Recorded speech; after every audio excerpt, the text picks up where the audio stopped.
Channel को subscribe कीजिए, video को लाइक कीजिए, शेयर कीजिए।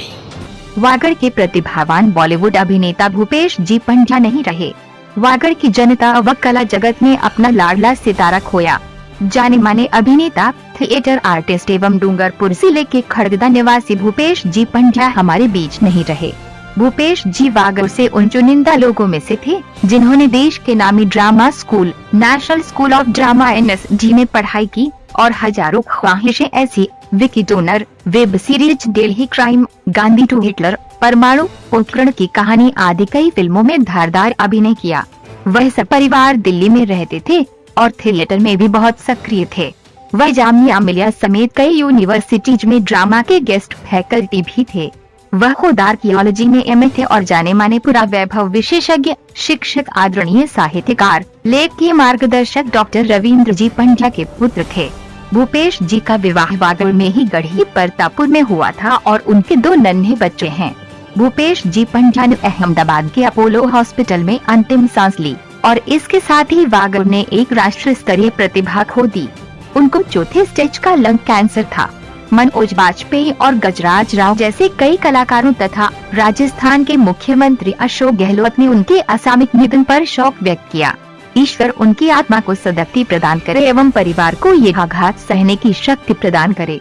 इस मौके पर एकता समाचार की टीम भूपेश जी पंड्या के निवास स्थान पहुंची एवं उनके माता पिता, मित्रगण एवं सगे संबंधियों से भूपेश जी के बारे में जानने का प्रयास किया। आइए जानते हैं कैसे थे भूपेश जी पंड्या।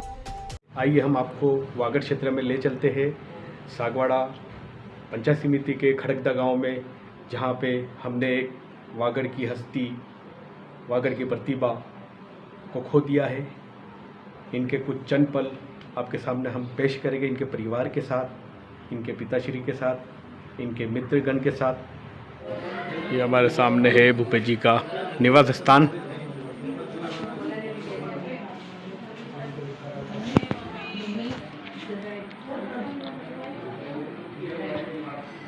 भूपेश कुमार जी पंड्या को आज हम श्रद्धांजलि अर्पित करते हैं।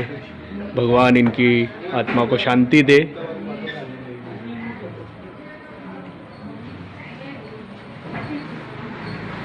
वागड़ की एक प्रतिभा, हमारे राजस्थान की प्रतिभा हमने खो दी है।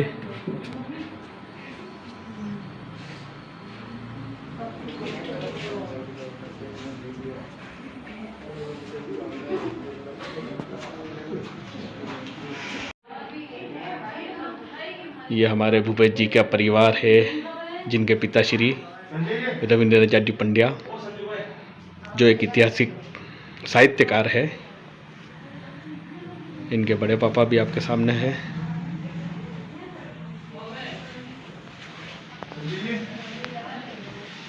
बड़ी दुख की घड़ी है आज।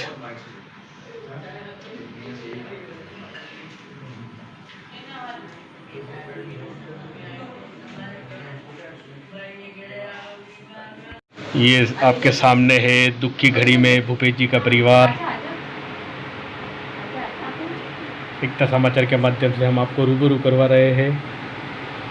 इनके माताजी, पत्नी जी, काकी जी, बहना, सभी परिवार आज दुख की घड़ी में हम एकता समाचार के माध्यम से श्रद्धांजलि अर्पित करते हैं, नमन करते हैं, कोटि कोटि नमन करते हैं। भगवान इनकी आत्मा को शांति दे।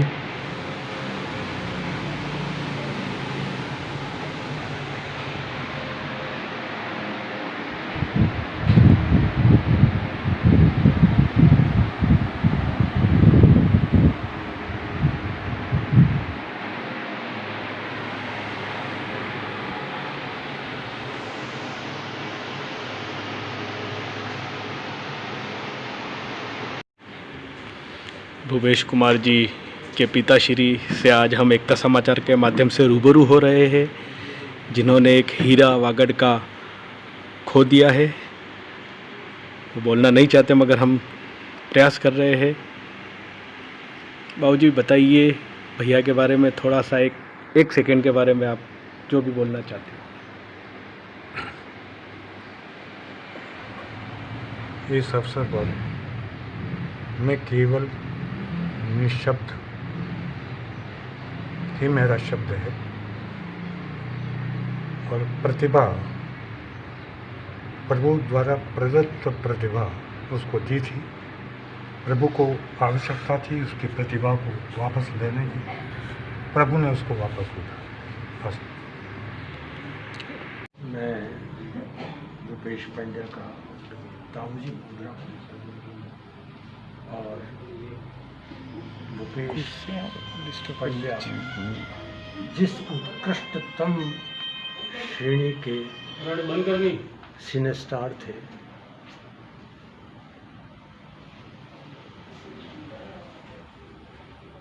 अंतिम घड़ी में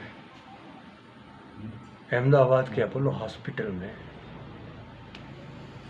4 जने तो उपस्थित 1.5 महीने से अहर्निश थे।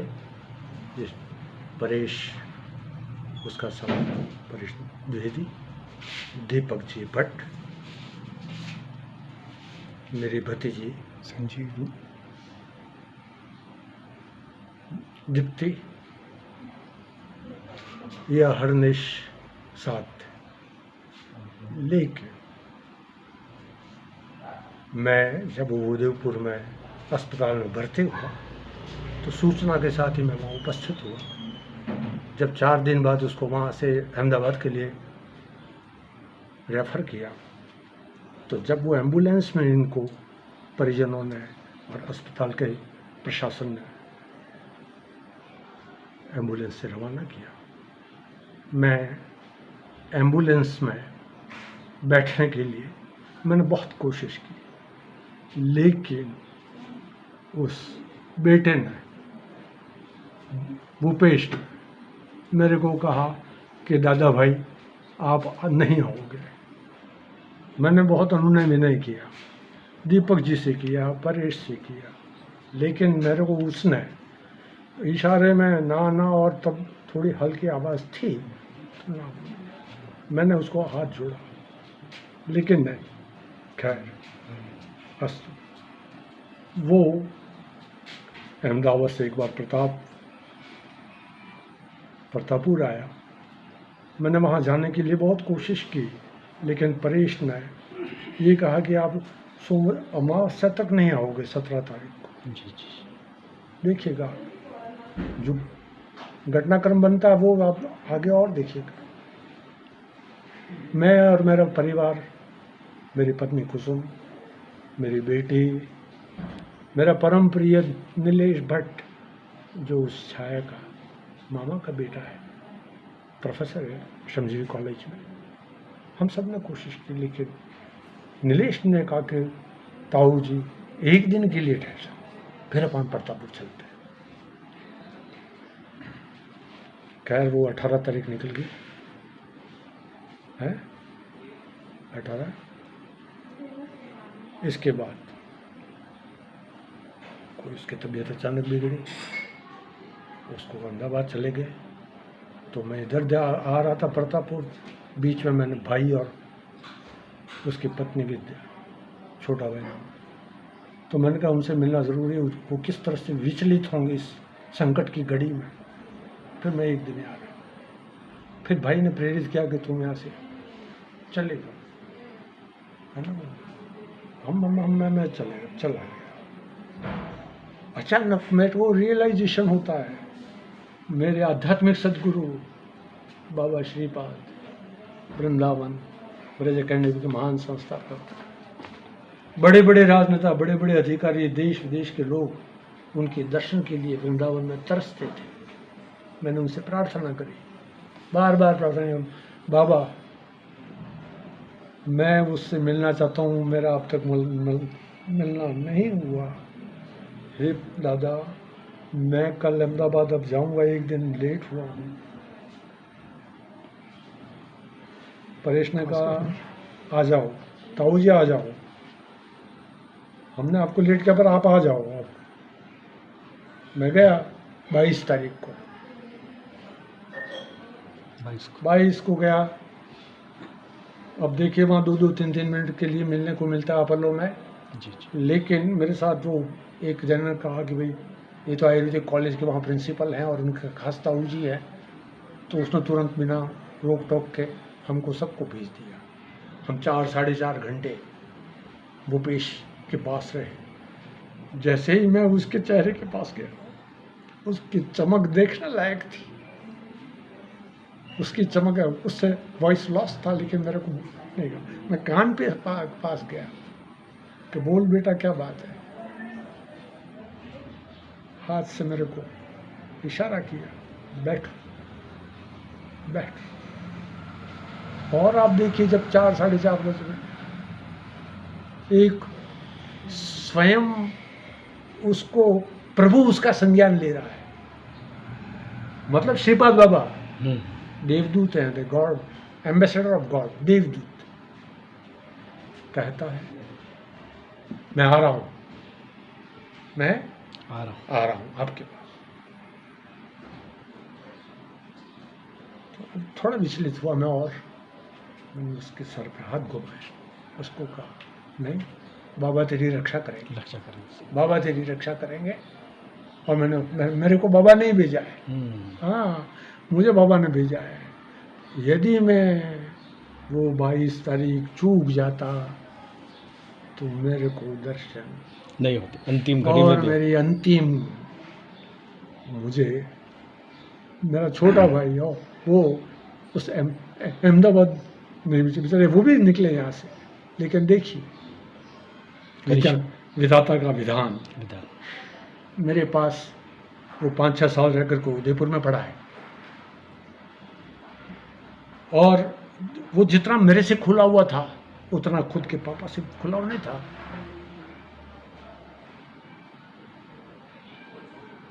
मैं स्वयं मेरे छोटे भाई से संकोच करता हूँ बोलने में, लेकिन वो मेरे से बोलने में संकोच नहीं करता था। उदयपुर में वो जब किसी भी पढ़ते हुए जब वो रिहर्सल करता था लोकल स्थानीय नुक्कड़ नाटक स्कूल कॉलेज यूनिवर्सिटी में, तो कहीं कहीं मेरे को साथ ले जाता था, फिर वापस आता था।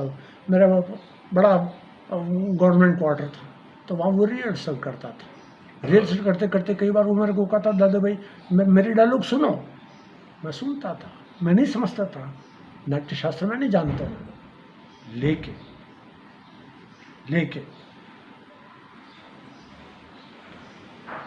नाट्य शास्त्र भूपेश का पर्याय, नाट्य शास्त्र भूपेश का पर्याय है, और भूपेश अपने आप में एक नाट्य शास्त्र है।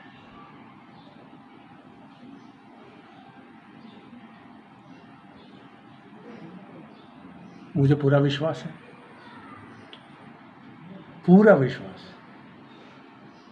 कि भूपेश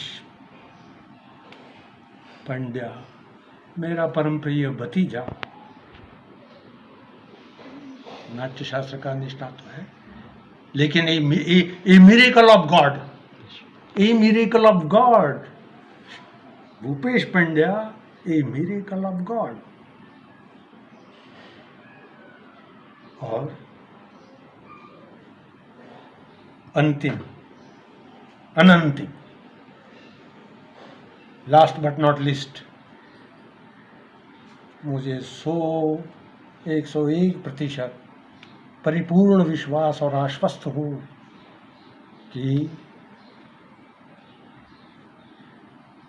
उसने जो मृत्यु का वर्ण किया वो श्रीपाद बाबा की गोद में अभी बैठा हुआ है।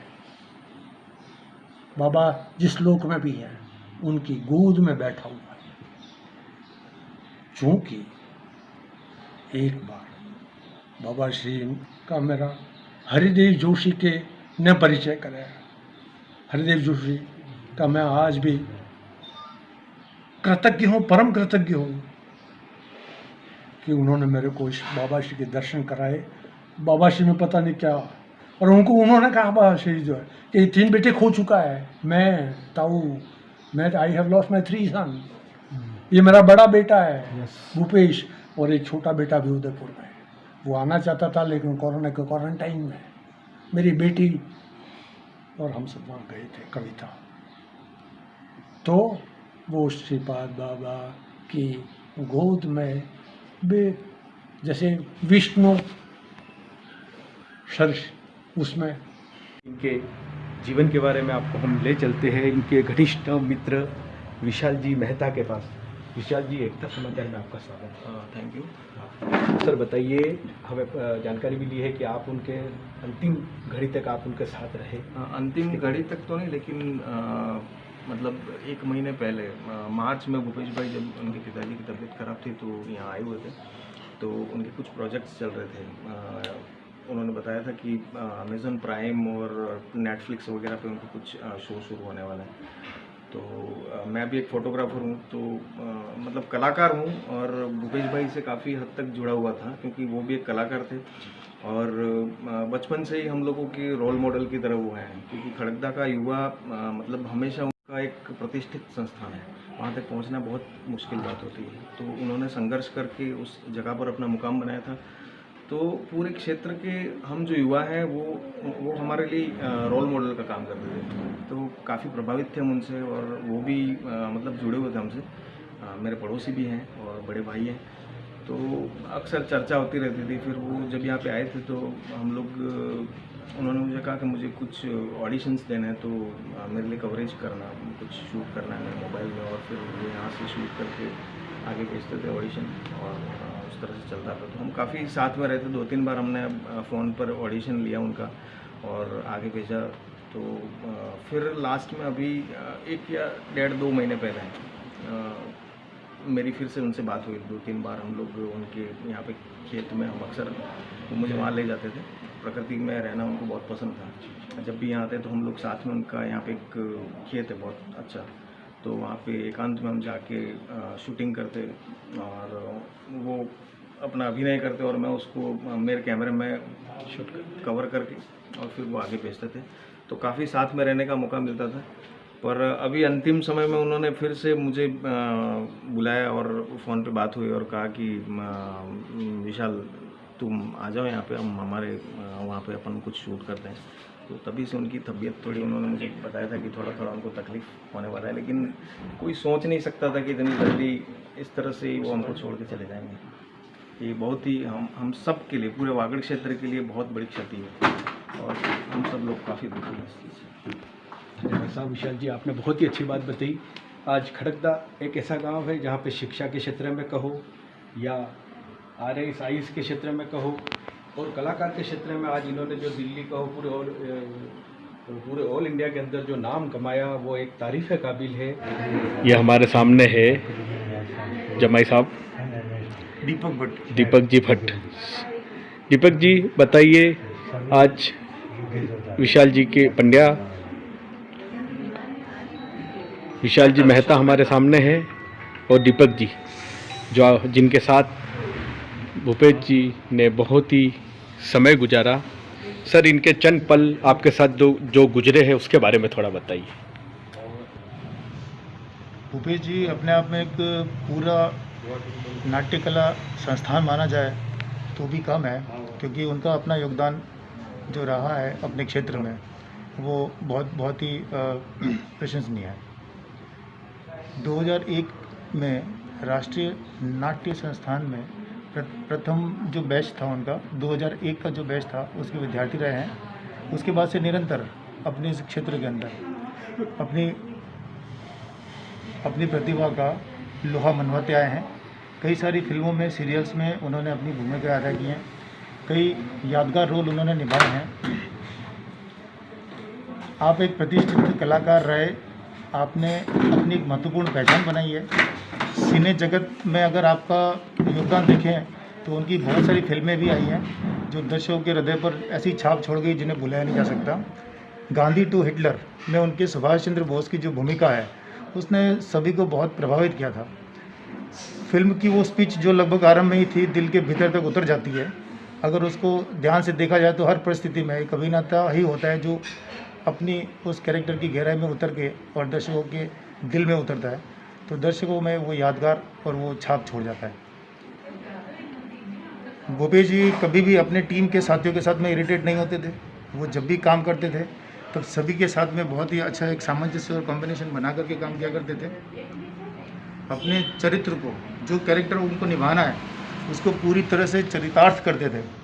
और निश्चित रूप से उनके लिए कहा जा सकता है कि वो निर्देशक का चुनाव स्वयं किया करते थे, परिस्थितियाँ कितनी भी विपरीत क्यों नहीं, वो विशेष प्रकार का एक अनुशासन वो हमेशा अपने इस काम में निभाया करते थे।